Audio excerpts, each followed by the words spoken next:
A soldier quickly buried his comrade in the dirt and pulled a dead body over himself for cover. The enemy passed by, stepping right near his comrade's face. Suddenly, an enemy turned around and plunged a knife into the body covering him. After the enemy left, he hastily pushed aside the body and dug out his buried comrade. He noticed another surviving soldier in the distance and was about to help him when he was spotted by the enemy. He quickly dove into a tunnel, but an enemy grenade followed him inside. Luckily, Doss reacted just in time to avoid it. In the dark and sinister tunnels, Doss ducked in the narrow passageways surrounded by enemies. He even encountered an injured enemy soldier. Instead of killing him, Doss tended to his wounds. The enemy stared at him in disbelief. As night fell, Doss crawled out of the tunnel and continued searching for survivors. With his weakened frame, he pulled one badly wounded soldier after another from certain death, even enemies. Soon exhaustion set in. His legs grew weak and his hands trembled uncontrollably, but he dare not stop. His comrades still needed him. He prayed, "Let me save just one more." After saving another, he pleaded again, "God, let me save one more." The rough ropes chafed his hands raw as casualties kept coming down from the ridge above. No one understood where these wounded men were coming from.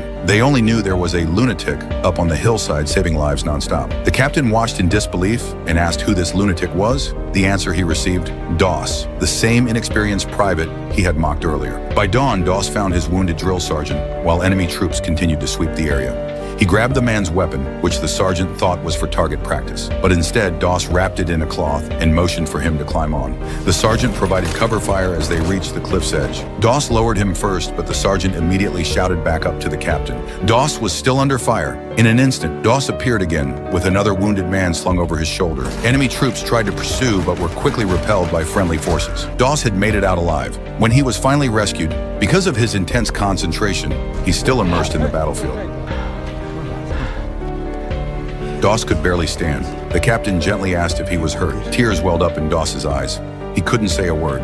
All the soldiers stood silently, paying their respects as this hero returned from hell. Doss likely didn't realize it himself, but that night alone, he had saved 75 lives.